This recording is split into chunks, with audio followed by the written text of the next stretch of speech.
Ayan yung bag niya na Toro. Inayos ko na. Pakita ko sa inyo naman. Pakita ko muna sa inyo bago kami umalis. Yan, yan! Yan! Pakita ko sa kanila yung gamit mo sa school. Ayan, si Yan. Yan. Mag-iyak na din. Ito guys, yung bag ni Yan. Yan. Ayan yung bigat. Yung laki kasi nito. Ayan. Simple lang siya. Sa Shopee ko lang siya nabili. Napakita ko sa inyo yung laman nito. Okay. Why? Tara dito. Pakita ko sa video. Alin? Bag mo? Eh, asan? Kunin mo doon sa kwarto. Ayan, ipakita ko din sa inyo kay Roro mamaya. Yung kaya yan lang. So, eto. Eto, ano to? Wipes. So, yan yung wipes ko, ha. Mamaya bubuksan ko para, ano, makita mo. Tapos, meron din siya ditong bag tag. Ayan. Pinagawa kay Elvis. Prince and Craft. Ayan. Ito yung kay Roro, guys. Sunod natin to. Sige, doon na kayo sa ano muna. Ako na lang magpapakita para mabilis. Ayan. Tapos meron din dito sa likod na contact information. Naka-laminate na rin siya. Laminated na siya. Ganyan. So, saan tayo mauuna na? Dito muna sa pinaka malaking zipper. Ayan. Ay! Yung ano niyan yan. Yung, ano ang tawag dito? Pouch. Hindi. Anong pouch? Ano yan? Ano to? Shoe rag. Ayan. Susuot yung sapatos nyo para hindi magdumi dun sa sahig. Shoe rag. Nagpadala si teacher ng ganyan. Tapos yung notebook niya, pang K-pop, siya namili nito. Yung Lola Tess niya bumili sa National. Ayan. Ilan ba to? 1, 2, 3, 4, 5, 6, 7, 8. 8 na notebook. Ay! Hindi ko napakita lahat siguro. Ayan, ganyan lang siya. K-pop.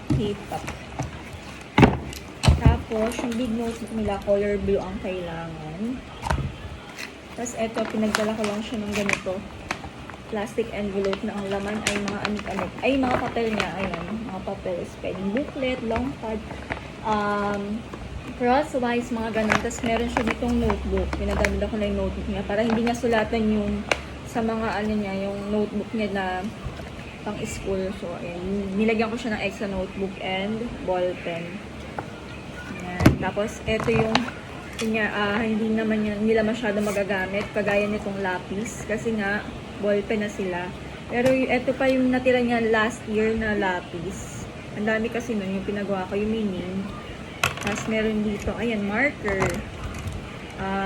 Ito yung line color pen, yung may mga design, heart, star, ganon. Tapos ito yung crayons niya. Ganito lang binili kong pang color kasi nga baka hindi naman din nila magamit. Ayan, ganyan siya, para siyang ballpen. Yan, tapos kung gusto mo mag-ibang kulay, pindutin mo lang to. Ito na may lalabas. Ayan, ganyan. Siyang ganda nito. Tapos, ano pa ba? Ito, pinagdala ko rin siya ng ruler, mga ganon, gunting, parang ano na, art materials na dito. Tapos, sharpener, eraser, ito din eraser, tsaka glue. Ayan. Ayan kung ayusin yan.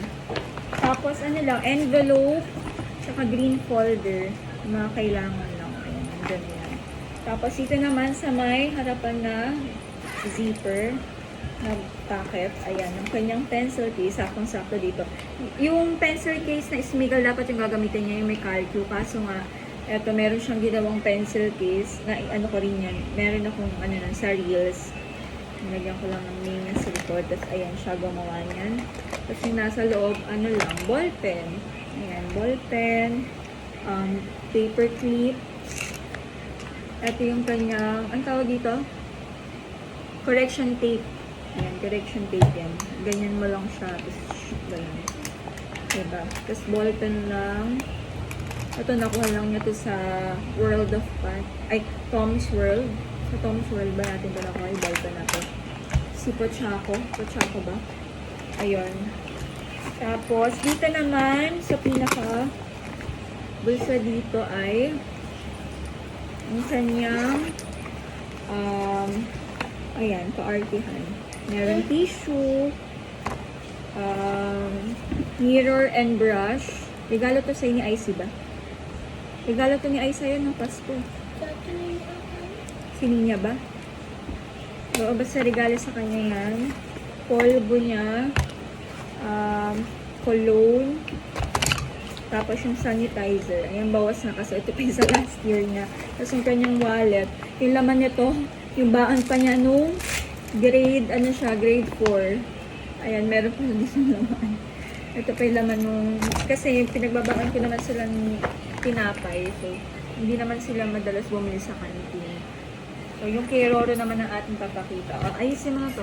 Okay, kay Roro naman daw. Pakita ko rin daw sa inyo. Ayan yung kay Roro. Ang cute lang niya, diba? Parang bag ng mga nasa ibang bansa. Ayan, ito din.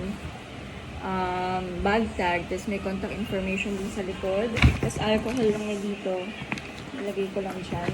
So, unahin natin itong malaking bulsa, zipper. So, notebook lang. Ayan lang kanya notebook. Simple lang, plain lang. Iba-ibang kulay lang siya. Tapos may pangalan lang niya. Tapos notebook number 1, ganon. Hindi pala ito sunod-sunod. Number 4, number 3, number 2, number 1. Okay. Ayan.